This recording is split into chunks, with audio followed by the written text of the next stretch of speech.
Hi, welcome to Healing Humanity. My name is Dina, and I want to talk to you today about Zion. No, and I'm not talking about Zion that's in the Bible. I'm actually talking about Zion that, although it's supposed to be, it's termed here, represents a sacred place, a spiritual kingdom of God.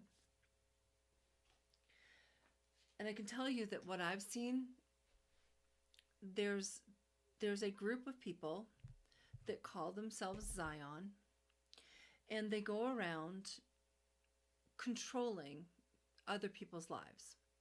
Now, this started because they learned information when they first broke into the White House.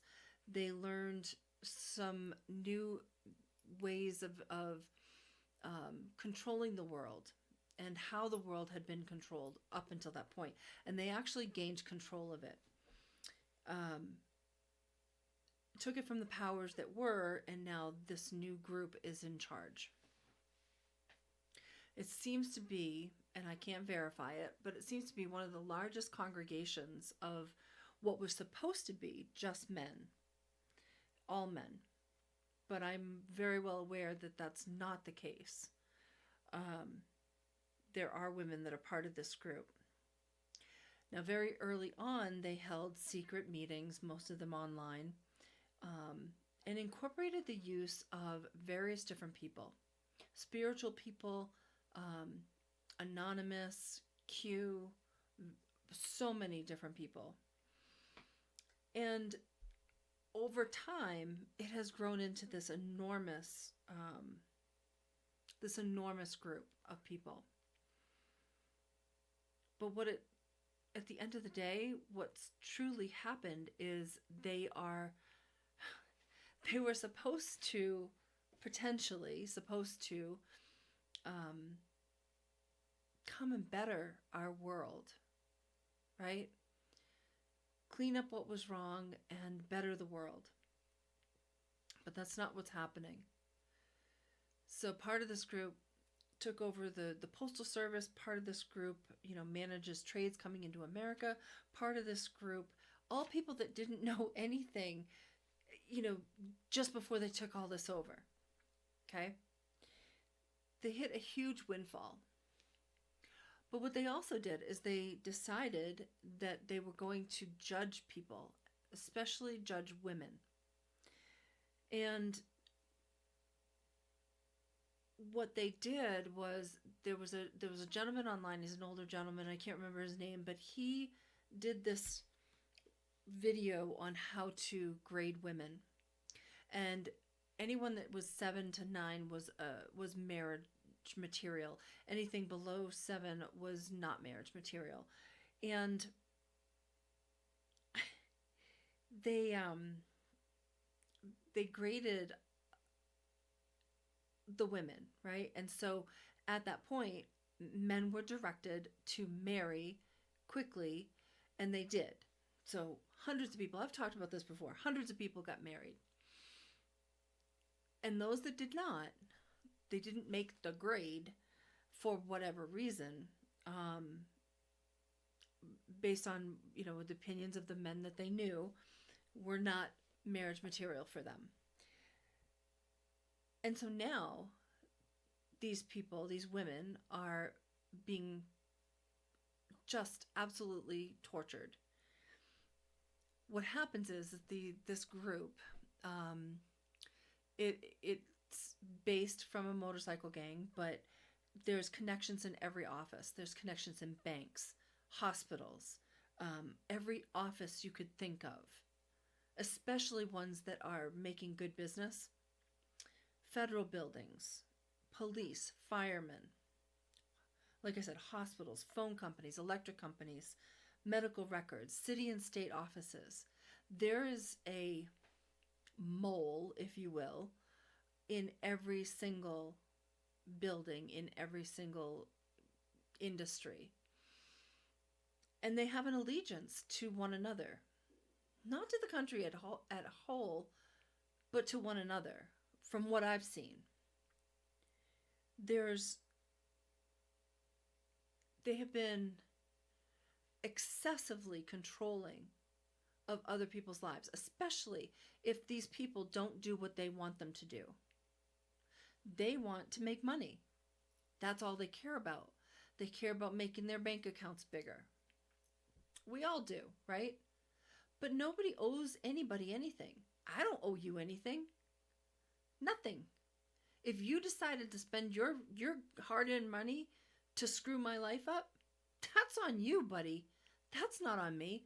And don't tell me not to take it personal, because you you got banks involved, people at the bank to give me a hard time, people in offices that I worked for, co-workers, medical records, everything. Everything. And I'm not alone. They call it gang stalking, but basically what it is it's a systemic torture of United States citizens, especially women, who they'll give you an opportunity, right? So-called opportunity to produce a business, make money for them, which they end up screwing over anyway, but neither here nor there. You make money for them, and you have 1 year to do this.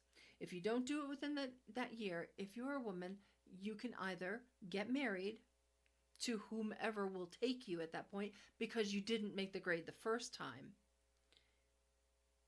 And if you don't get married, if you turn whatever person down that decides to marry you, then if you don't do that, then you die. How do I know this? Because this is the shit that I've been going through for 8 years. Why didn't I die? I have no idea. Thank God I didn't. God is keeping me here, and he's keeping me here for a reason. But I'm saying all of this to let you know that this is not only a physical war, it's an emotional war, it's a relational war, it is a financial war, and it is most definitely a spiritual war. You know, I was listening to a gentleman today talk about how years ago, 1800s, the Battle of Wounded Knee. He was talking about this. I'm going to do a little bit of research into it, but he was talking how settlers came over here and how they had power, right? Because they had guns. Most of the Native Americans, they didn't have guns. They didn't believe in violence, at least the ones that were, part of this particular group. They lived a very peaceful life. But the settlers came over here from England and settled here and decided to take and take and take and take and take and take. Which reminds me of what's happening now.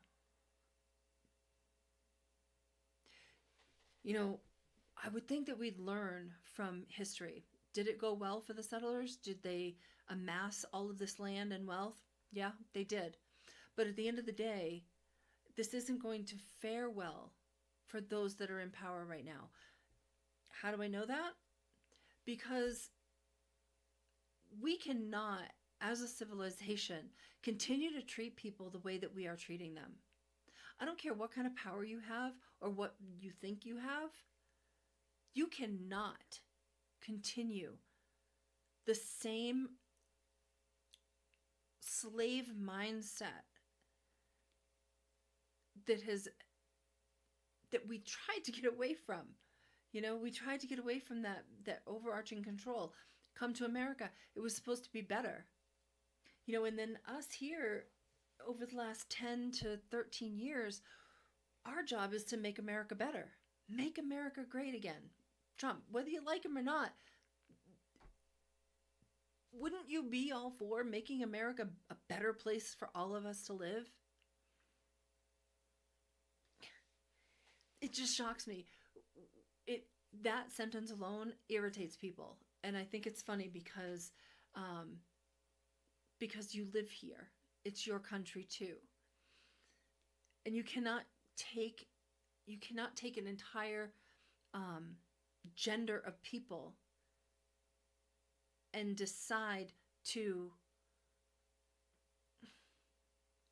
you cannot play God.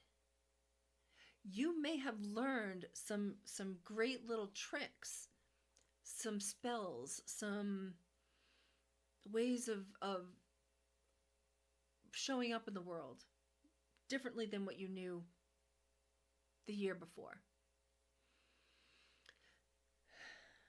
But you cannot supersede God. And I know you're going to think, I'm playing God. You're right. You are. You're playing God. And he's allowed it for a certain period of time. But it's not going to continue. It can't.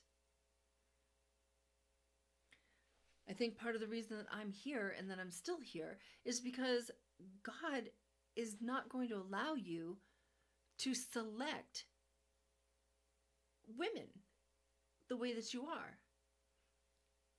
And quite honestly, if you look at the history of the world, men were never the head of women. Women ran countries. Women ran cities in the very beginning. We didn't need a man on our head to be able to talk to God for us and train us. That wasn't necessary. And somebody said to me,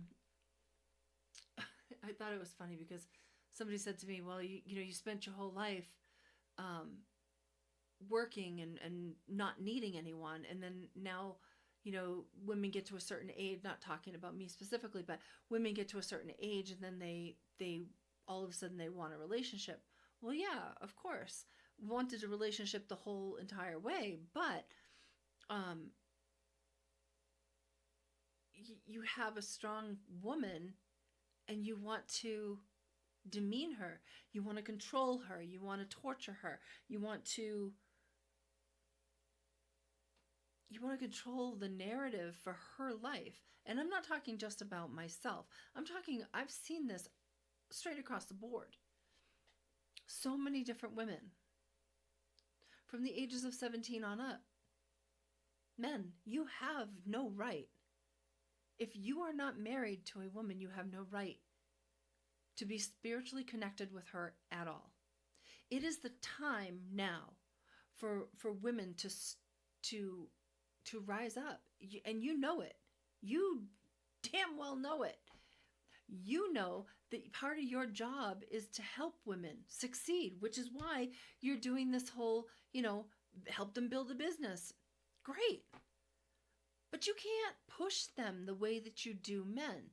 You cannot take their families away. You cannot take their children away. You cannot make it difficult for them every single corner that they go into. You cannot block them every time they turn around and expect them to succeed. We are here to better this world. We are here to better this country. Not to take us back to the 1800s or before, where they kill people, the Battle of Wounded Knee, where they killed 300 innocent people for no reason, for land, for power, for control, for what they thought that they would make off of them, which is exactly what's happening now. But God's not allowing it. I am not still here for no reason. God did not wake me up for no reason. I'm here to show you that there is truly a God, that there is something bigger than all of you. There is something wiser that has great amount of pre-planning that you could never fathom. You were brought here for a reason. You are here for a reason.